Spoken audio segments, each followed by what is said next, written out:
Fuel Star 5-1, Courage Under Fire again and ease it to 7-1, and Holmes DG, who to the naked eye looked probably the most impressive. Obviously things played his way. He's 10-1, so we have a new favourite. At it again's won 2 from 2, and he's been displaced. That's true. Look, I guess people might say he seemed to be, well, not fully extended to win tonight, but the margin wasn't great. And you could probably say that, with the exception of Courage Under Fire, he was against inferior to horses to perhaps some of the big guns in the other heats. Yeah, look, you're right. Just that Dennis Wilson points out, probably the most important thing, At It Again could run those quarters on top of doing something even more spectacular than he has been mid-race. Well, we need to say he did run 55 for the last half, Mick Guerin, and 27 flat the last quarter. I would say on this track, that's about as quick as you can go. Absolutely, and that puts the run of Courage Under Fire a bit more into perspective. He looked disappointing to the naked eye, but when they go 55-4, you simply can't make ground. Also makes Persistency look very good. He's been a bit of a mover for the final two, I believe, Sam, and that was a super run to make ground from 3 deep on a 55-4 half. Maybe he is now back in the series, as is Holmes DG, clearly. For my money, perhaps the run of the night was Yule Star. That's not a Kiwi bias. The sectional times, he had no right to kick clear on the home turn.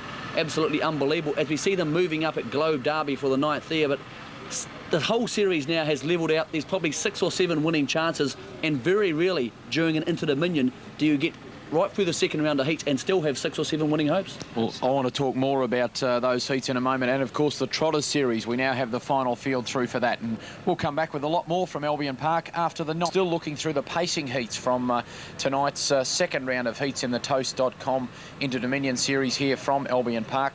Mick Guerin, you were talking about Yule Star and his run. He was beaten at the finish by Shakermaker. I'm not taking anything away from Shakermaker, who is incredible, and the punters and bookies have spoken by installing Shaker favourite for the final. But Yule Star's run was about as big as I've seen in an Interdominion heat for a long, long time. Yeah, probably since Master Musician way back at Addington in 1995. Let's look at him here. Tony Shaw said to me here the horse was bolting, but he's had no right to be bolting. He's worked enormously out here as the champ, Shakermaker.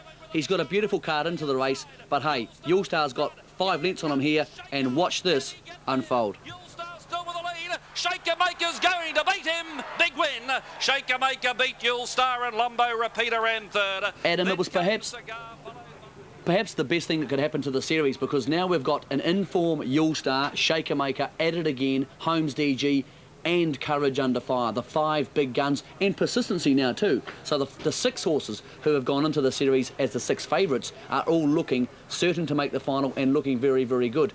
The question mark is now, it's almost broken into 2 gaps. There are the good stayers, obviously headed by At It Again and Yule Star, and the speed horses, Holmes DG, Courage Under Fire, and of course the king of speed, Shakermaker.